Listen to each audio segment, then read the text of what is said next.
Two men journey to the bars and restaurants of Scandinavia to find amazing beers, always with the same question. Hey, what's on tap?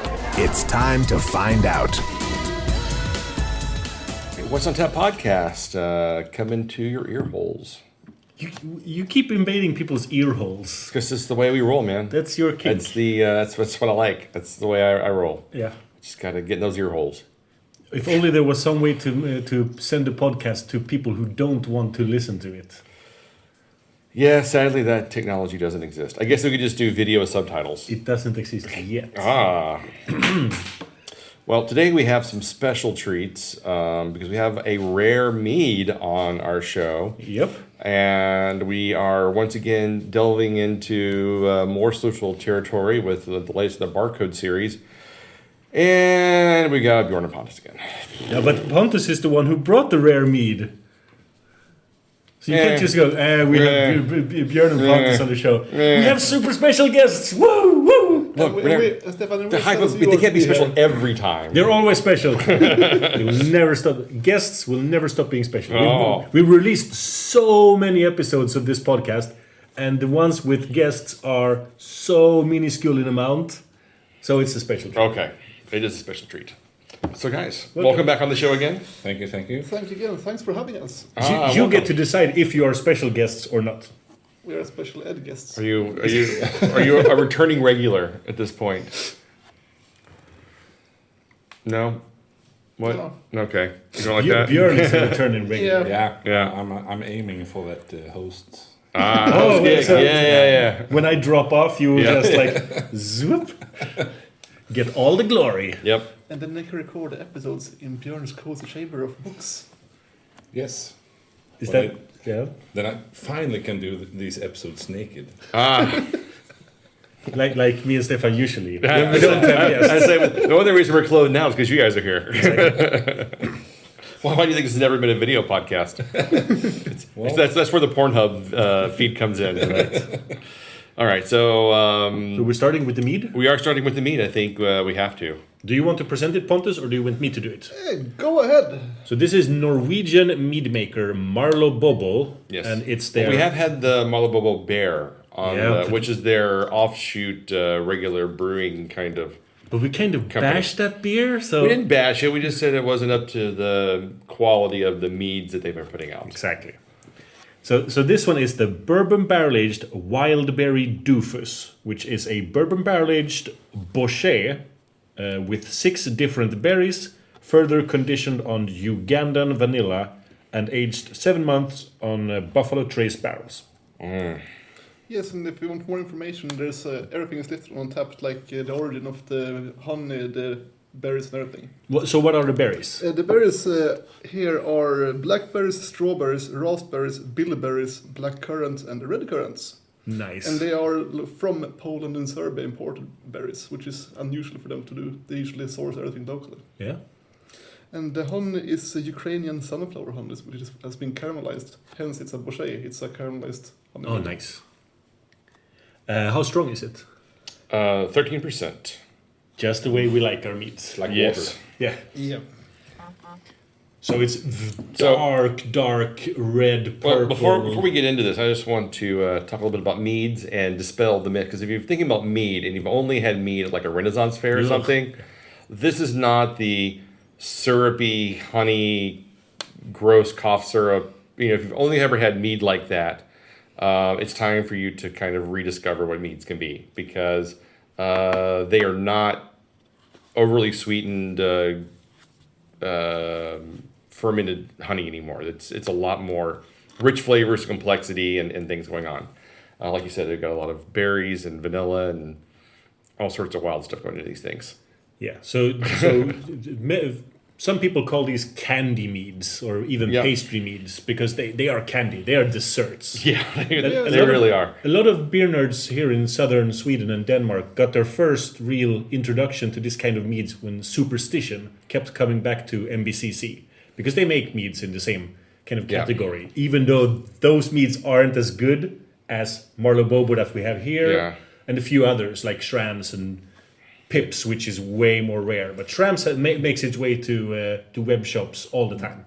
in Europe. Yeah. Yeah, even Systembolaget here in Sweden importing shrimps these days. Yeah. Right, that's true. Yeah, and then we've had the Malmo Brewing's meads Yes. on the show, and you can find smaller mead makers that aren't as, say, dollar-wise as pricey as Pips and Marlobobo and Schramm's that make some decent stuff out there as well. Exactly. But the weaker Malmö meadery meads, like this 5-6%, those are closer to alcoholic soda pop Yeah, than they yeah. are to Session dessert. meads. Yes. Yeah. But the Malmö meadery exclusive series approaches this territory of high quality dessert meads, but they are not. Some of them I've given really high ratings. Some of them have been quite good, yeah. Well, yeah, we have an attic also here in Sweden. Yes. Oh, From Attic is doing great Yeah. stuff. It used to be Setapaya, but they don't do as much stuff as they used to, and Attic is really taken kind of over as the premier meadery of Sweden. All right, so disclaimer done. Back to Yes. the beer. Or the mead. Or the mead. And this bottle is just crazy. It's very low in centiliters, but it's like super thin and high. It is a refrigerator killer. It Most is. refrigerators do not have room for this bottle. I think it's actually Italian grappa bottles that they are using the same kind of. Yeah, it's a grappa bottle. Yeah. But the 375 milliliter bottle is kind of the standard bottle size for meads, isn't it? Yes, Yeah, from what just double checking on that one. But it smells amazing. It smells Yeah. really good. It's difficult to identify the individual Yeah. fruits, and then the bourbon barrel aging adds like an extra little complexity of kind of sweetness and Yeah, it's kind of almost like a berry pie kind of Yeah. smell. Like Yeah, it's a fruit compote more or yeah, less. yeah, fruit compote. Yeah, That's what I'm looking for. warm jam. Yeah. Yeah. All right, guys. Cheers. Let's do this. Yes. So we've had quite a few Marlobobo meads in our private drinking sessions, and they've all been pretty much just outstandingly delicious. And this one is also delicious. Wow.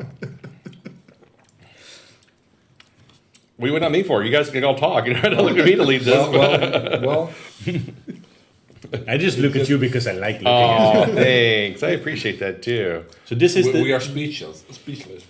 It's so good. I would say it's tart in kind of like almost like a cranberry kind of way. Yeah.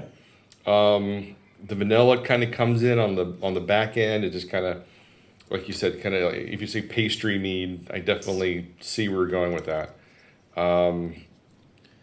This is room temperature. It's not refrigerated, and it's just absolutely glorious. a lot of jam. So bourbon barrel aging is something new for Marlobobo, right? Yes, they got hands on some barrels, and like they aren't really a big meader or brewer, but I've been talking with Marius, the head brewer there, and they have some upcoming both stouts as well. But I think this was the first one was released that is barrel aged from all their meats. And then we've, outside of the podcast, we've had another barrel aged. I think we had. We've had two barrel aged. We had two barrel aged ones last week. One was Yeah. gin barrel aged Yes. and one was bourbon barrel aged. Exactly. The gin barrel aged was kind of weird. Yeah. I like it because I like the floral. part Still, of it. still good, Yeah, but more weird. but it. Yeah. But it was definitely on the lower. It was like a 4.25 or something. But it was Oh, on no. the low. It was on the lower end of on the curve there. It was definitely not my favorite, but it was still really tasty. But I would say this one, it's like fruit compote. Then you get wrapped in like this nice warm vanilla blanket. This Yeah. comforts you. And I don't really know what the bourbon barrel aging is adding to this because I don't feel it very much in the flavors or any kind of heat or. Well, I think we tried actually the regular version as well, and that one hasn't got the same deep flavors as this one. So I think. Okay, so it kind of smooths it out and rounds it out a little bit more. Adds another layer of richness to it as well. Okay. So it flattens the curve a little bit. Yeah, So it's not quite as tart, maybe. exactly. And I say it's a bit more complex, but like it's just another layer of vanilla compared to the regular one because it's only vanilla, and you get also the vanilla from the bourbon on top of vanilla. Yeah. It says here on the back that it's made by friendly bees. Mm-hmm. I think that really adds another dimension to it. Angry bees make a completely different kind of honey. They do. It's much Yeah. more aggressive honey. Angry honey is what they call it. Yeah, right. But this is great. This is a 475 for me. And that might seem like I'm being stingy with the rating, but it's a strong one. But I know what a 5 out of 5 Marlobobo mead tastes like. Yeah. And that one is, those are slightly better, but it's not a bad rating by any stretch. I'm right there with you. 475. This is immensely drinkable. It is so unbelievably good. And you're right. I know what a 5 tastes like as well. And I couldn't tell you what it needs to push it to a 5, but it's just not there yet. Yeah, I'd say it's the same for me for 75, but because this is the second bottle I have of this one. We had tried one other one, and that was a small bottle difference, because the last one we tried, that was a straight 5. So it might be that I've stored this one badly, a bit too warm or something like that, because the other one we had, that one was perfection, more or less. Yeah, I believe it's your fault. Yeah. That sounds about right. Like everything else in the world. Yeah. I haven't checked my old ratings to see if this is true, but I think I love like the single fruit or single berry meads by Marlobobo more. Like if there's just one berry, that just comes through with such a punch. And here when it's 6 different ones, I don't know what to look for. Like, am I tasting black currants? Not really. Am I tasting red currants? I don't know. Strawberries? No strawberries. But it's super tasty. I just don't know. It's so when it's just one berry and it's so good, it's easy for your taste buds to just latch onto that and go, wow, this is raspberries times 100. And I think that's the deal with this is it's fruity and it's delicious, but you can't really, berry melange is really what you got. Yeah.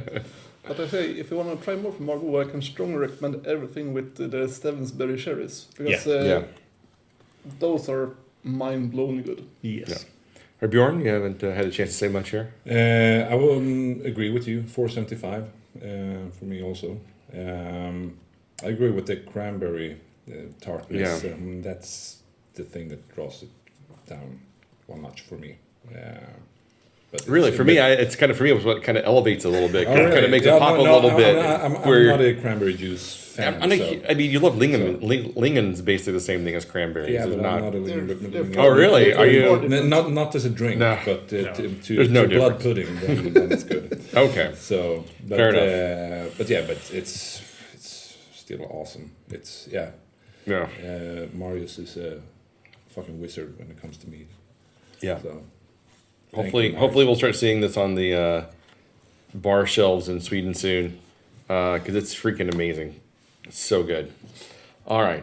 So next up we have the latest in the Barcode series from Moersleutel. We kind of took a break from Moersleutel a couple of months ago, and I didn't think we'd have them back on the show, but then they came out with their latest Barcode series, so we kind of had to jump on that.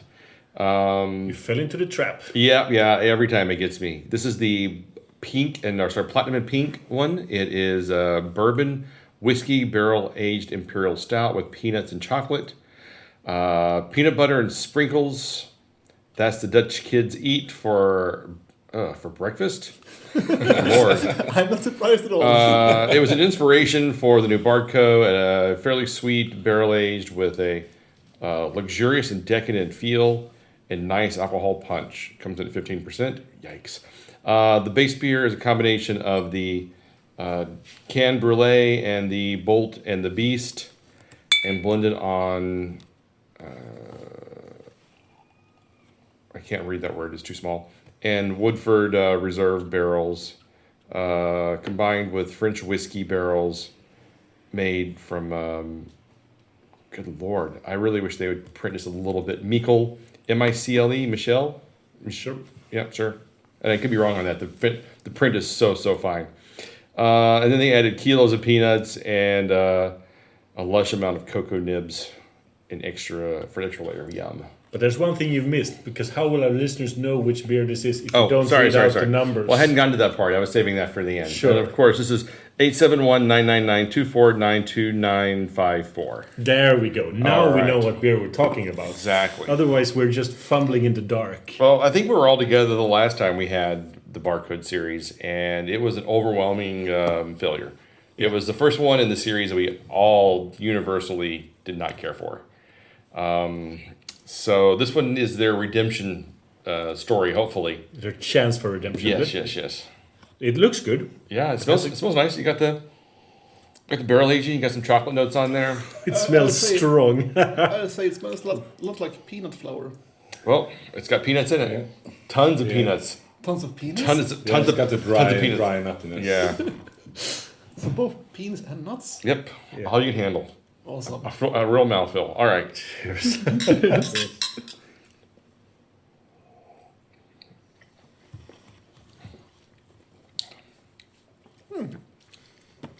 I was expecting more heat alcohol punch. Yeah, 15%. I get a lot of chocolate, and I get a kind of a vanilla-y, marshmallowy kind of flavor to it. Yeah. I'd say it's also kind of oily consistency. Well, their oily consistency is pretty standard for their stouts. I Yeah. kind of always expect that. If you don't have one, then you're just kind of like, what did they do wrong in this batch? Bjorn is the resident Moersleutel lover. What do you think about this one? I think it's pretty good. Yeah. When I felt the dry peanutty nose, I was a bit scared because I'm not a big fan of peanuts in beers, Yeah. but they are not that dominant here. Yeah, I'd say they usually remind me of the Omnipollo older so-called peanut stouts. Yeah, Yeah. But this one, it's good. yeah. It's oily. It's not overly sweet. It's very sweet, but It is very sweet, and that could be that is one of the criticisms I think of late of their stouts is Yeah. they've just been real sugar bombs. yeah. But I think this is it has notes of canned sugar and yeah, quite good. Yeah. It's I haven't tried that many of the Barcode series. I think I have like 3. Okay. Before only. I think I'm only missing one. I think I'm missing the yellow and black one. Yeah, I know. That was a really small release, and I guess because it didn't. Martin's fault because No, it's completely Stefan's fault. I'm blaming Martin now. I didn't know it was his fault, but he took the way you said that. I feel like he did something, and No, probably I meant could've- that you messed up. We got all of them, and then all of a sudden, you got all of them for me. I just assumed that this was an ongoing project of feeding Martin tasty treats. I never saw that one on the web shops No. for some reason. It just didn't. It just didn't get wide distribution, and just did not. Get So to get if that any one. of your listeners have this at home, please send this to Martin and Stefan so they. It's only about a can year get and a half friends old again. at this point, so we definitely love to try it. Yeah, I think I've tried most. I'm missing 4 ones. And those were the ones that you guys drank before. Yeah.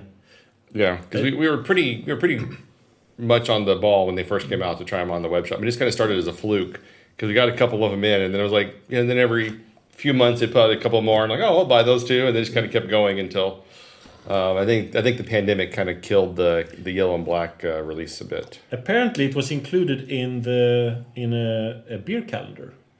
Oh, it may have been part of their Christmas calendar. then. 2020 is when our friends drank it, and they write calendar number 13, the Moersleutel beer calendar. Maybe it was a calendar only release. Yeah, I think it might have been. But Bastards. there's 5,000 check-ins. Did they release that many calendars? No, that No, doesn't make sense. I think they were like limited to 500 or 600 or something. probably, and I doubt they shared that beer with 1,000 people each. Yeah. But yeah, black and yellow is the only one missing. Oh, it galls me as well. But speaking of the platinum and pink, which is quite frankly one of the ugliest combinations I've ever seen. Bjorn? What would you give this? We give it 425. A weak 425 for me, but it reaches up to there. Yeah, I'm 425. I think I don't get a lot of peanut, but I get a weird, really nice marshmallowy candy kind of flavor on it. Yep. Almost kind of like what do you call them here? Like a Mars bar kind of, with the chocolate and the nougat kind of flavors. What would you call a Mars bar? We would call it Three Musketeers. Three Musketeers. Right, because the Mars bars in the U.S. have almonds. Ah. So it's a different candy bar. Wow. Yeah, 425 here as well. Stable 425. Like, Yep. I like the dark chocolate in it, and it could be more peanuts, but it's nice. Yeah, oddly, not a lot of peanuts.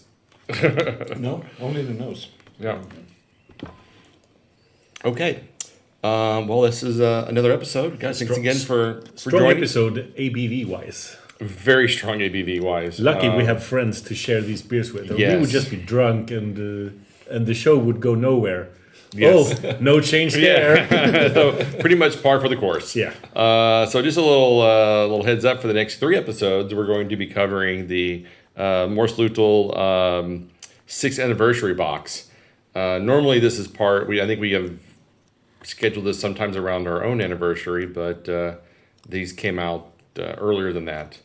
So we thought we would dive into these and share them with you guys because all of them are high ABV beers. So it should be quite a challenge to get through. So you mean we can come back and drink those beers? You guys will be back for the next probably 3 episodes at least as we power through these 6 beers. All right, so you can find us online at What's on Tap Podcast, Instagram, Facebook, YouTube, Spotify, and OnlyFans. Yep. That is our latest gimmick. We were going to go Patreon, but we thought, old hat. Everyone is Patreon. No podcasts are doing OnlyFans, so that's what we decided to go with. Exactly. So until next time, Keep drinking, you dum-dums.